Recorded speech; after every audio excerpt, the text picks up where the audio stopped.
Hello again, and what is hip? And welcome to a pretty nostalgic video here, and one that might not be accepted, but I'm deciding to put it out anyway. And today I wanted to talk about none other than The Legend of Zelda Phantom Hourglass. And we're right at its 26th, or sorry, woo, that would have been crazy. Right at its 16th anniversary. This week it came out as 16 years ago, back in 2007, I think like June 27th or mid-June. And I remember when this came out, and it was such a polarizing release, not too dissimilar to when it first came out, or when Wind Waker came out on the GameCube back in 2002. But before I delve into that, I want to state my thesis here, and that's that I think Phantom Hourglass was one of the best Zelda games ever made. To me, it is probably my top 3, maybe top 4 Zelda games of all time. And I know that it is not necessarily loved by many, and for acceptable reasons, I would say. But I think it has one of the strongest sets of characters. It has my favorite character of all time, favorite Zelda character of all time, and it's so magical. And I want to tell you why I think it's one of the best Zelda games ever made. So yes, as I stated earlier, it came out 2007, and I remember when it came out, and it was kind of polarizing for myself as well. So back then, I was, probably about 10 years old, and I had played Wind Waker, and I was not the biggest fan of Wind Waker. I didn't like how it looked. I was a much bigger fan of Twilight Princess, which came out I think the year prior, and Ocarina of Time, like the more realistic adult kind of Link. I wasn't super into the Wind Waker art style, but I had played the game and I enjoyed Wind Waker. So I remember when this was announced, well, I remember the trailers, because back then I didn't watch news necessarily. I saw all of my video game stuff on TV commercials, and I remembered the commercial for Phantom Hourglass, and I was like, oh, they're coming out with a new DS Zelda game. That is so exciting and so cool. And then I saw that it was kind of the Wind Waker style, and I wasn't too excited for that. But I asked for it for Christmas anyway, and I did get it. And I remember it was Christmas Eve. It was one of those things where we celebrate Christmas like twice. You know, you got Christmas Eve and then you got Christmas Day. And on Christmas Eve, you get to choose one gift to open before Christmas. And I chose this one because I felt it and I was like, oh, this is in the shape of a DS game.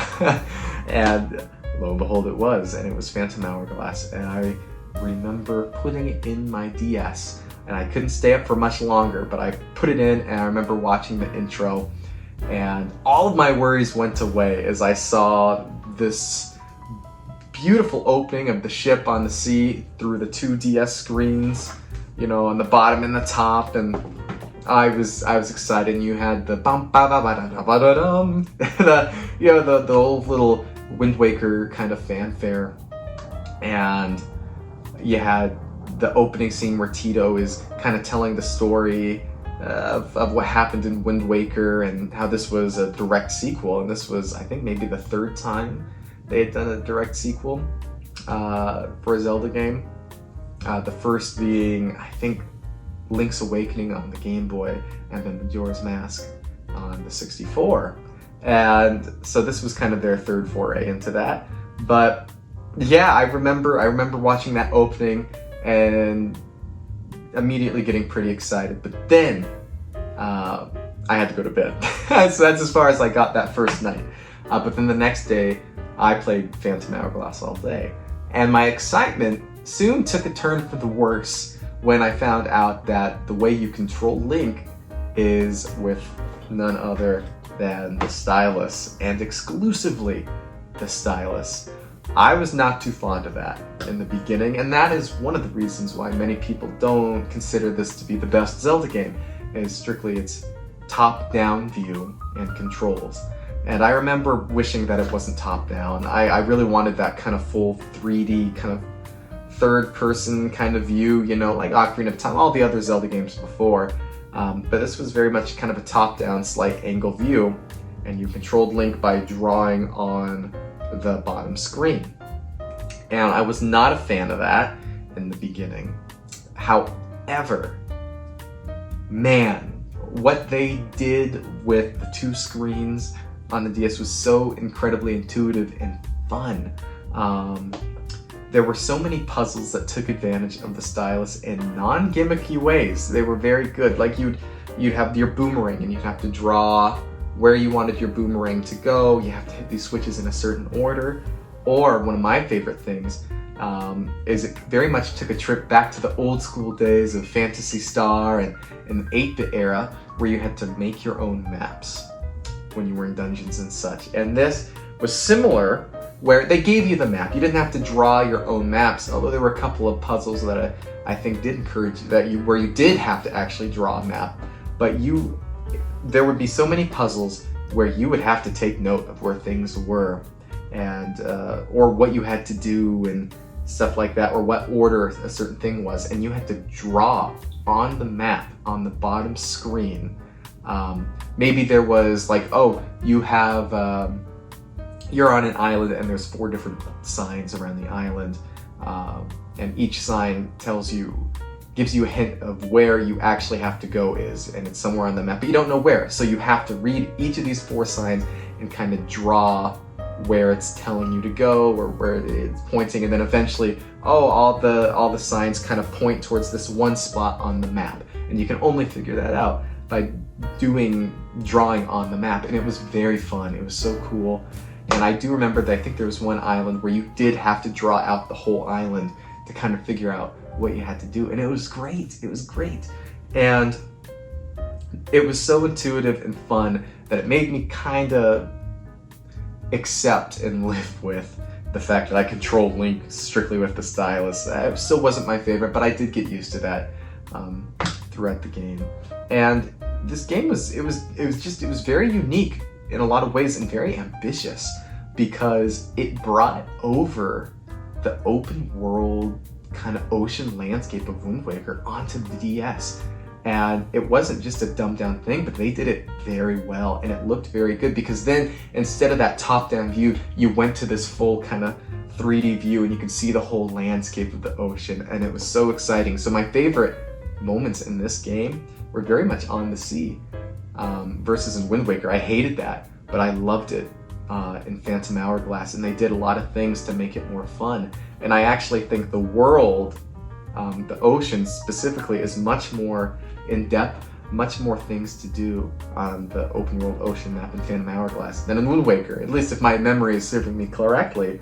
And there was lots of treasure hunting mini games, and it was just a great time. So many new islands to discover, and again, you would make marks on your ocean map to be like, okay, I have to go here, I have to do this, oh, there's an island here, I have to come back here at some point. You'd make those marks, and it was so well done.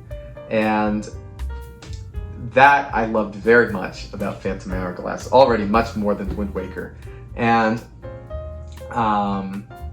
another strong suit of this game is the character lineup.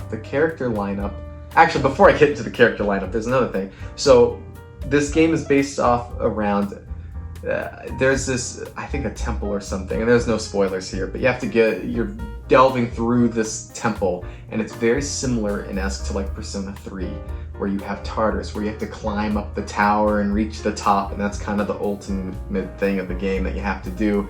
There's a similar thing in Phantom Hourglass, where you do some quests, and then each time you progress a little further in this little dungeon kind of thing, and it gets progressively harder and a little more stressful too. There are things in there that are kind of similar to what's it called? Skyward Sword, where you have those things where you have to collect the little tears, but you have these things chasing after you. It's like that in Phantom Hourglass too. I hated those sections, hated those. But this game had so much content packed into this little cartridge, and I genuinely believe that it was a much more dense game than Wind Waker was. Maybe not is long or maybe wide, but I think it was much deeper than Wind Waker, at least in my personal experience as I played through it. But another strong point to this game is the character lineup. The character lineup is so good. You have Zelda, or Tetra, and you got the fairy, who are Tally? I'm forgetting what the name was.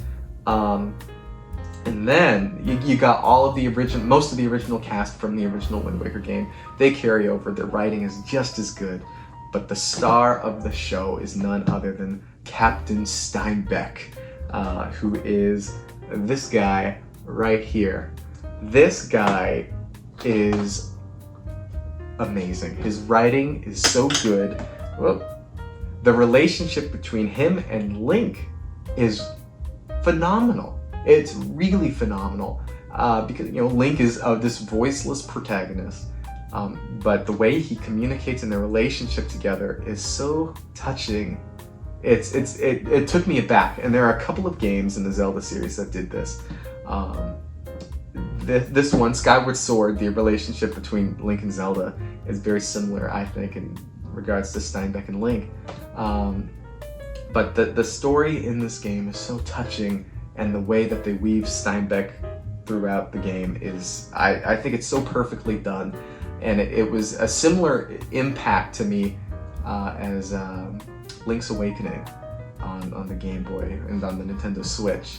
Just that wholesome story that is maybe not super in-depth, but rather super impactful. It's super impactful, not the most depth, not a lot of depth to the story, but you could find the depth, and the depth was there where it needed to be. But the character Steinbeck was so good, and made him my favorite character of all the Zelda games, which is not an easy thing to do because all the characters in Zelda, they tend to be just top-notch. But Steinbeck takes the cake for me, and the writing is so good. But this game is starting to get up in price, I think, which is crazy, because it used to be, a dime a dozen, because not everybody was the biggest fan of this. But I really think that if you have not experienced Phantom Hourglass, you absolutely need to go out there sooner than later and pick this game up, because there is so much joy and fun to be had in this little game. If you can get past the controls, there's so much character. And you got Steinbeck, who's my favorite. And I really do think that this is a better game than Wind Waker. Ooh, I said it. There, I said it. Maybe I'll title the video that. But there's so much to do. You never run out of things to do. It's a big game. And I really feel like they took all the things that they experimented with in Wind Waker and refined them. And got rid of the stuff that maybe wasn't necessary and kept all the stuff that was core and fundamental to the experience, and they did it really well. A great game, and they came out with Spirit Tracks, which was a kind of sequel to this on the DS. I didn't like it as much. It was not my favorite. Still a very good game, I thought, but this really is the standard for the DS games, and I think everybody needs to give it a try. But yeah, there we go on the 16th anniversary of Phantom Hourglass. Absolutely crazy. Time just does not slow. But yeah, thank you guys so much for watching. Do you guys have experience with Phantom Hourglass? Do you like it? Do you hate it? I can understand why. It's definitely not a game for everybody, but it was the game for me. But let me know in the comments below. I'd love to hear what you guys think. But thank you guys so much for watching. Have a good one.